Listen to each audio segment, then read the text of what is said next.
Psychology in Seattle.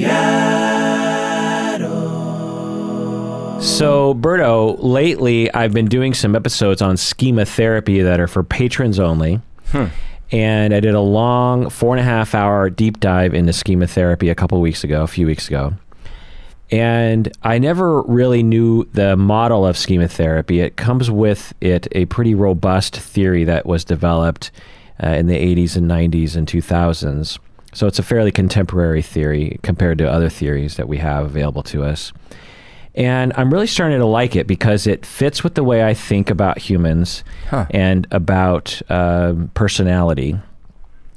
But it provides this very specific language and a system of walking ourselves or our clients or other people through to really flesh out. You know, there's certain things we talk about on this podcast where it's just like, okay, I have an issue with X, or I went through this with my dad and therefore I have an issue like this. And it's kind of an amorphous understanding. There's an amorphous description. With schema therapy, they provide this very specific language to the schemas, and they also provide this very specific system of understanding the full breadth of that issue. It's like it's a description of an issue, I guess. I guess it'd be like saying something, like something in the physical world. It'd be like, okay, that's a car that went down the road. Whereas it's like, okay, how about let's open the hood. There's 4 wheels, there's an engine, there's the manifold, the pistons, the brake pad, you start seeing the components of the issue through schema therapy.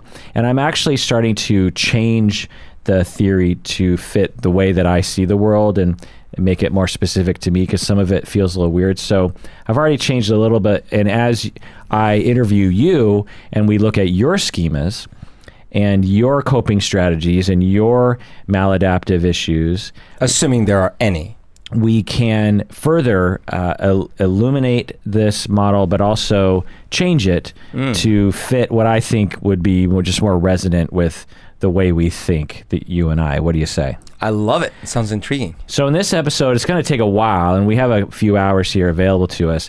I'm going to be interviewing you about your childhood, how it relates to your personality, how it relates to your coping strategies over the years that have not worked out for you, and also how you can get your needs met in a functional way that schema therapy, the model, helps to illuminate.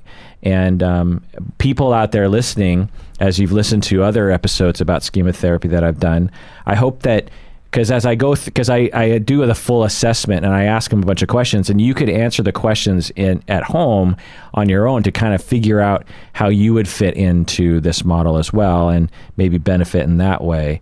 So what do you say, Berto? Let's do it. Let's do it. This is the Psychology in Seattle podcast. I'm your host, Dr. Kirk Honda. I'm a therapist and a professor. Who are you, Humberto? My name is Humberto Castañeda, and I help people to square the circle. So this episode is just for patrons of the podcast. So if you want to hear this full episode, you have to become a patron by going to patreon.com. When you become a patron, you get access to this episode. You get access to the Bob deep dive with schema therapy. You get access to the 5 hours in which I do a deep dive on schema therapy. And you get access to all the greatest episodes of Psychology in Seattle. I did something like 14 hours on attachment theory. I did a deep dive on suicide. I've done deep dives on psychodynamic theory and all sorts of things. So go to patreon.com, become a patron. Do it now. Do it now.